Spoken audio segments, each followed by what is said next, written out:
Hello दोस्तों, फिर से स्वागत है आप सभी का डॉक्टर एनर्जेटिक यूट्यूब चैनल पे। तो आज हम बात करेंगे IBS that is irritable bowel syndrome को लेके, उसको कैसे हमको क्लिनिकली डायग्नोस करना है और कैसे ट्रीट करना है हमारे day to day practice life में, उसको लेके आज हम डिस्कस करेंगे। बहुत ही सिंपल तरीके से मैं उसको डिस्कस करने की ट्राई करूँगा। तो चलिए वीडियो को शुरू करते हैं। तो आज का हमारा टॉपिक है आईबीएस इरिटेबल बाउल सिंड्रोम। तो इरिटेबल बाउल सिंड्रोम क्या है दोस्तों? इरिटेबल बाउल सिंड्रोम एक हमारा जो गाट है, जो इंटेस्टाइन है, उसका एक फंक्शनल एबनॉर्मलिटी है ये। और यहाँ पे कोई भी there is no structural abnormality, मतलब सिर्फ गाट का फंक्शन में यहाँ पे एबनॉर्मलिटी है और यहाँ पे स्ट्रक्चर में कोई भी दिक्कत नहीं है। तो अगर हम कोई भी टेस्ट करें, यहाँ पे अगर आप एंडोस्कोपी करते हो, यूएजी करते हो, सीईसीटी करते हो या फिर आप कोलोनोस्कोपी करते हो, सब कुछ आपको नॉर्मल फाइंडिंग मिलेगा। लेकिन यहाँ पे फंक्शनल एबनॉर्मलिटी है।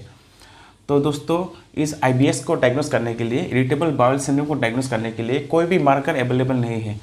There is no marker available for the diagnosis of IBS. तो उसको कैसे डायग्नोस करेंगे आईबीएस को? तो इसके लिए हमारा आता है क्लिनिकल डायग्नोसिस क्राइटेरिया, जो आईबीएस को डायग्नोस करने में हेल्प करता है।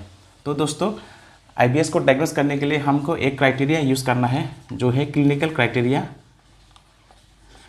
जिसको हम बोलते हैं रूम 4 क्राइटेरिया। तो रूम 4 क्राइटेरिया को यूज़ करके हम आईबीएस को क्लिनिकली डायग्नोस करेंगे। तो रूम 4 क्राइटेरिया में क्या है उसको अभी देखते हैं। किसी पेशेंट को अगर पेन एब्डोमेन हो रहा है, मतलब पेट में दर्द हो रहा है, पेन एब्डोमेन हो रहा है फॉर 3 मंथ्स, और उस 3 महीने में हर हफ्ते 1 एपिसोड होगा पर वीक, मतलब जो पेट में दर्द हो रहा है, पेन एब्डोमेन का जो ड्यूरेशन है वो 3 महीना होना चाहिए। और इस 3 महीने में हर हफ्ते एवरी वीक उसको एक बार पेट दर्द का अटैक उसको आएगा, पेट में दर्द होगा उसको एवरी वीक एक बार। तो दोस्तों, अभी ये जो पेन एब्डोमेन है, जो पेट में दर्द हो रहा है, वो एसोसिएटेड होगा डिफिकेशन के साथ। मतलब कोई अगर लेट्रिन कर रहा है तब उसको पेट में दर्द होगा डिफिकेशन के साथ, या फिर ये एसोसिएटेड होगा स्टूल फ्रीक्वेंसी के ऊपर। मतलब स्टूल फ्रीक्वेंसी, जो पेशेंट लेट्रिन कर रहा है उसका फ्रीक्वेंसी कई बार कम हो रहा है या फिर कई बार कम हो रहा है या फिर कई बार बढ़ रहा है। तो स्टूल फ्रीक्वेंसी में चेंजेस होगा, उसके साथ ये पेन एब्डोमेन होगा, या फिर स्टूल फॉर्म में चेंज होगा। मतलब स्टूल कई बार लूज स्टूल हो जाएगा, उसको डायरिया हो जाएगा, कई बार उसको कॉन्स्टिपेशन हो जाएगा, स्टूल बहुत ही हार्ड हो जाएगा, यहाँ पे हार्ड स्टूल हो जाएगा। तो स्टूल फॉर्म के ऊपर भी डिपेंड करके उसका पेन एब्डोमेन होगा। कई बार लूज स्टूल होगा जो डायरिया है, और कई बार कॉन्स्टिपेशन होगा जिसको हम हार्ड स्टूल बोलते हैं। तो ये सब क्राइटेरिया अगर फुलफिल कर रहा है तो पेशेंट को हम डायग्नोस कर सकते हैं IBS that is irritable bowel syndrome. तो जो पेशेंट को अभी पेन एब्डोमेन है, उसके साथ उसको डायरिया हो रहा है, तो उसको हम बोलेंगे डायरिया प्रीडोमिनेंट आईबीएस।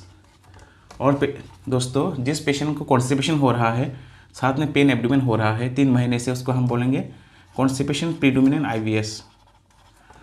तो दोस्तों, कई बार क्या होता है, ये 2 मिक्स भी हो सकता है। किसी को एक ही साथ डायरिया हो रहा है सुबह, फिर शाम को कॉन्स्टिपेशन हो रहा है, या फिर शाम को डायरिया हो रहा है फिर से सुबह कॉन्स्टिपेशन हो रहा है, तो इसको हम बोलेंगे मिक्स टाइप ऑफ आईबीएस। तो दोस्तों, इस रूम 4 क्राइटेरिया को यूज़ करके हम बहुत ही आसानी से आईबीएस इरिटेबल बाउल सिंड्रोम को डायग्नोस कर सकते हैं। और पेशेंट के जो पेट दर्द हो रहा है वो किसके साथ एसोसिएटेड है, loose stool that is diarrhoea predominant IBS, या फिर कॉन्स्टिपेशन हो रहा है, हार्ड स्टूल हो रहा है, उसको बोलेंगे कॉन्स्टिपेशन प्रीडोमिनेंट आईबीएस, या फिर मिक्स हो रहा है दोनों एक साथ, तो इसको बोलेंगे मिक्स टाइप आईबीएस। तो ये तो हो गया दोस्तों डायग्नोसिस ऑफ आईबीएस। बहुत ही आसानी से क्लिनिकल तरीके से हम इसको डायग्नोस कर सकते हैं आईबीएस को।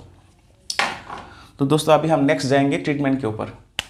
तो दोस्तों, आईबीएस का ट्रीटमेंट हमको करने के लिए, आईबीएस में दोस्तों मोस्ट कॉमन सिम्टम क्या है, पेन एब्डोमेन है, जैसे मैंने आपको बोला।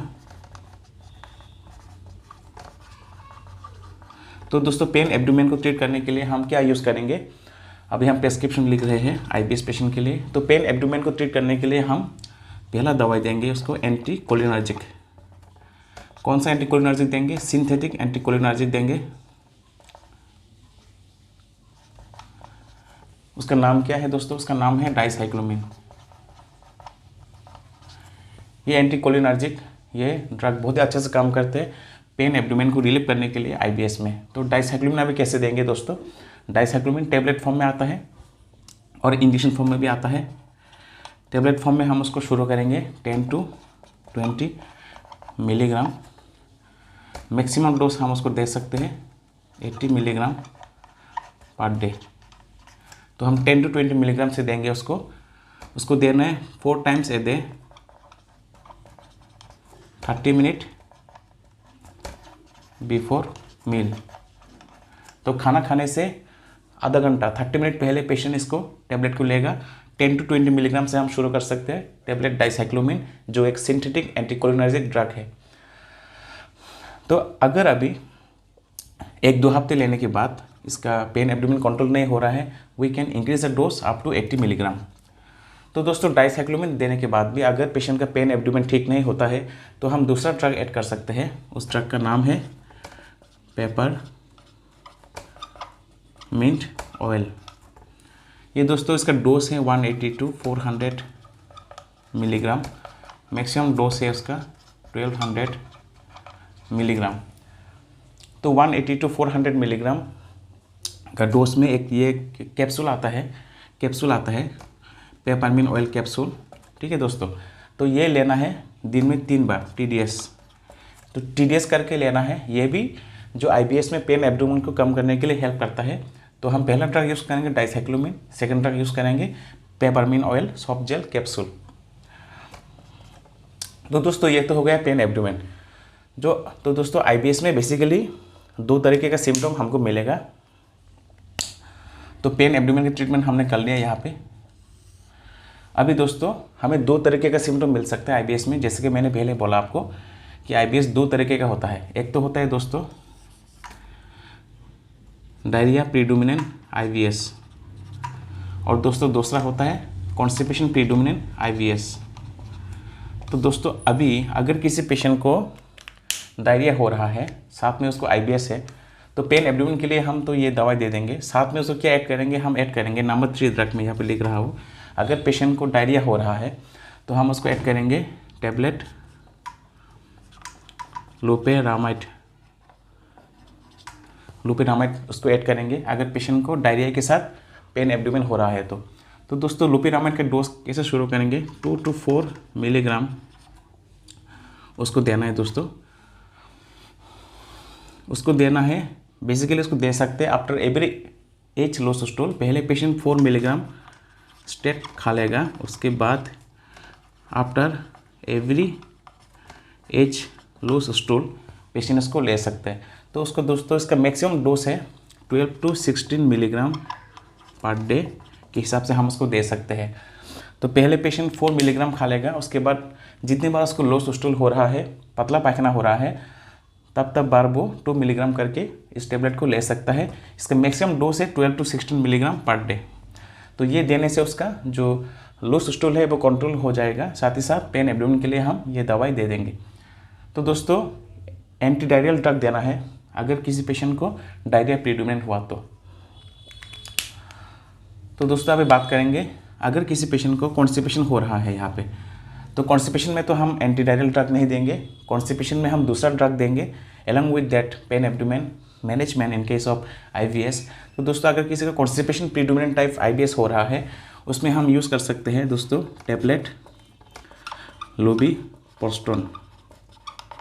तो दोस्तों in case of constipation predominant IBS हम यूज़ करेंगे टैबलेट लोबिप्रोस्टोन। तो दोस्तों लोबिप्रोस्टोन हम कितना डोज में देंगे, 25 मिलीग्राम डोज में देंगे, उसको बीरी डोज में देंगे दोस्तों। तो इससे ये दोस्तों ये कॉन्स्टिपेशन को ट्रीट कर देगा। ये एक्चुअली सिक्रेटोजिनस ड्रग है जो बाउल लूमेन में इंटेस्टाइन में वाटर के सिक्रेशन बढ़ा देता है, जिसकी मदद से स्टूल बहुत ही सॉफ्ट हो जाता है और स्टूल पास करने में पेशेंट को हेल्प होता है। तो दोस्तों कॉन्स्टिपेशन प्रीडोमिनेंट आईबीएस में हम लुबिप्रोस्टोन दे के ट्रीट करेंगे। अगर लुबिप्रोस्टोन से भी काम नहीं हो रहा है तो दूसरा ड्रग भी है दोस्तों, उसको भी हम यूज़ कर सकते हैं। उसका नाम है लैक्ट्यूलोज सॉल्यूशन। लैक्ट्यूलोज सॉल्यूशन। तो दोस्तों लैक्ट्यूलोज सॉल्यूशन भी हम यूज़ कर सकते हैं। लैक्ट्यूलोज सॉल्यूशन भी हम यूज़ कर सकते हैं दोस्तों। लैक्ट्यूलोज सॉल्यूशन का डोज है 10 to 20 ग्राम पर डे।